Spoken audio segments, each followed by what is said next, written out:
All right, it's been 9 years since the first Accountant film, which was phenomenal. I loved it. If you haven't seen it, you're tripping. But now it's part two. Is it any good? Does it hold up? Is it as good as the first? Let's talk about it. My name is Brandon Keith Avery, and this is just my opinion.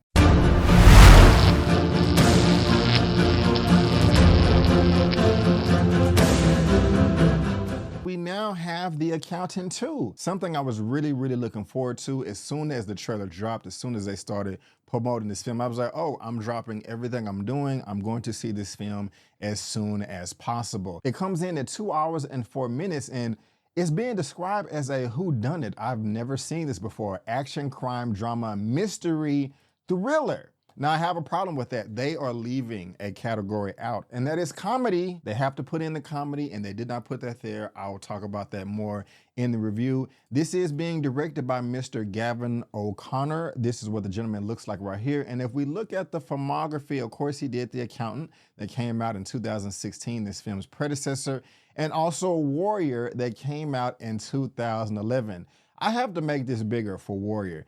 If you have not seen Warrior, it's really only one of the best movies I've ever seen in my entire life. Like, seriously, I give that movie a 10 out of 10. I need to go make some type of video, a list of all of the films that I think is a perfect score, like Warrior, Top Gun Maverick, Toy Stories 1, 2, and 3, Paddington 1 and 2. I mean, I have a good list, but it's not that many. It's probably under 50 for my whole lifetime. But Warrior is on it. I do remember crying in a theater, seeing this movie. Everybody was crying, but let me not go too far down this rabbit hole. But like I said, I was really looking forward to The Accountant 2. I loved it. I will also say, if you have not seen the first Accountant and you want to watch it, my only advice to you is do not watch it with subtitles.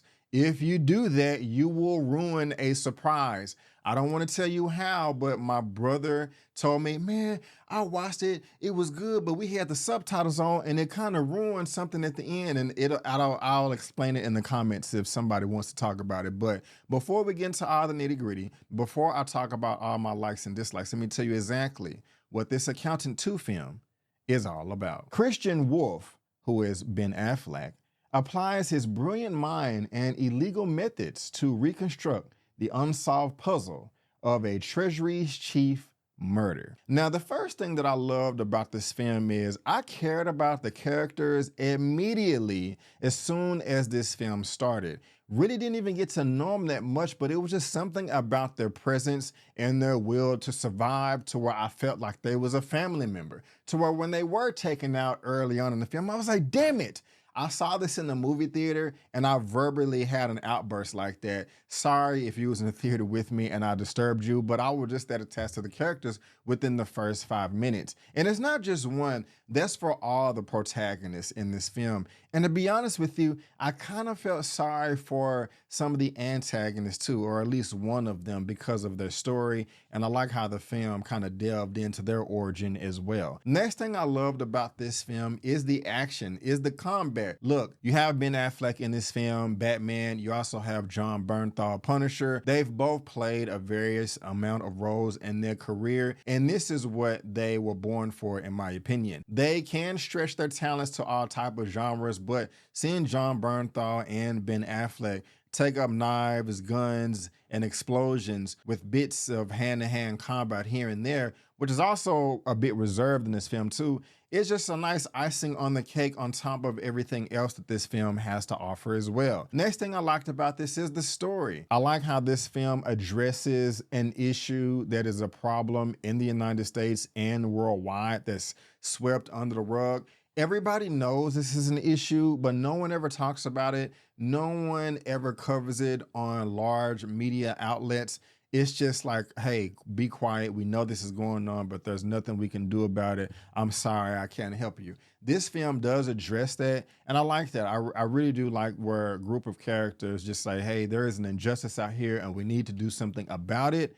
I'm not just gonna sit on my hands. I'm gonna go forth and give the best effort that I possibly can. Also, like I talked about in the intro, guys, this film is hilarious. I was laughing my ass off from beginning to end. And they don't necessarily throw in jokes during serious moments. And I'm not saying that that's a bad thing. If you know what you're doing, you can succeed at that. But they knew exactly where to put the comedy while you're getting to know the characters and just the everyday life that they live when they're in between missions or just trying to debrief or figure out the next plan of action. But I was laughing seriously from top to bottom, left to right, in and out with this movie. The relationship between Christian and his brother being played by Jon Bernthal and Christian is Ben Affleck, I loved it. I can't necessarily say that me and my brother's relationship is the same, but I did notice the sibling rivalry, the banter that goes between them two. I was able to relate to that to some degree, and that is appreciated. But with Ben Affleck's character and Jon Bernthal, especially Bernthal kind of being a tough macho type of persona in this movie, you get to see moments where he's vulnerable and sensitive and where he has a heart and is a bit of a softie. And I really do like that. That's not something that I see too often in films where the guy is supposed to be super macho, but when something is really bothering him emotionally, he will address it with his words. And again, that's just something that I'm not too keen on seeing, or at least as of lately. I mean, I actually felt sorry for the guy and just like, damn, man, you know, I did not know that you was going through this, but I completely can understand where you're coming from. And when I was watching this, I was thinking about people that I care about in my personal life, just saying, hey, I probably need to reach out to them just to see how they're doing, just to try to give a little pep in their step and help them throughout the day. I mean, I thought about that because of Jon Bernthal's character. Now, when it comes to Ben Affleck, he's great. He is a phenomenal actor, Oscar nominated, but it was the perfect role. In my opinion, Ben Affleck is a smooth, charismatic guy that doesn't have a problem talking to people, has great social skills. You know, when he walks into the room, people are going to notice him and respect him. Same thing here, but he's a savant. You can throw a box of matches on the ground. They can immediately know how many it is to the exact number, but they can't tie shoes. That's not necessarily the case with Ben Affleck's character, Christian. He's that, but so much more. He has the physicality. He has the skill.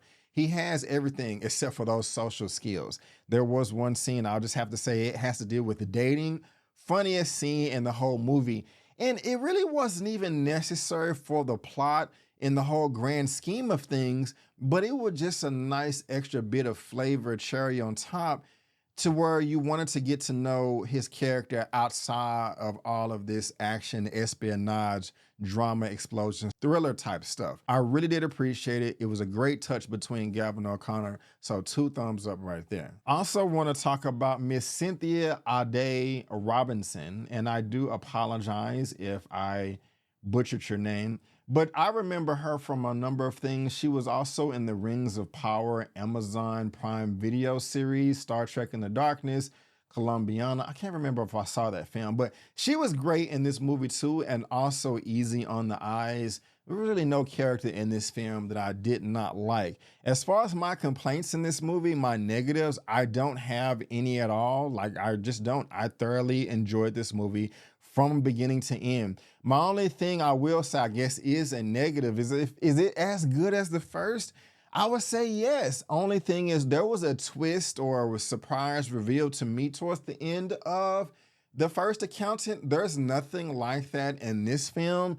And so if you're wanting to be surprised, maybe like you were doing the first film, you won't get that here. But again, I have no complaints. The only reason I won't just give this movie a perfect 10 out of 10 is because for me, I have to be blown away like, oh my gosh, that was amazing. I don't necessarily feel that way for The Accountant 2, but it was still really damn good. I felt that way with Toy Story 1, 2, and 3.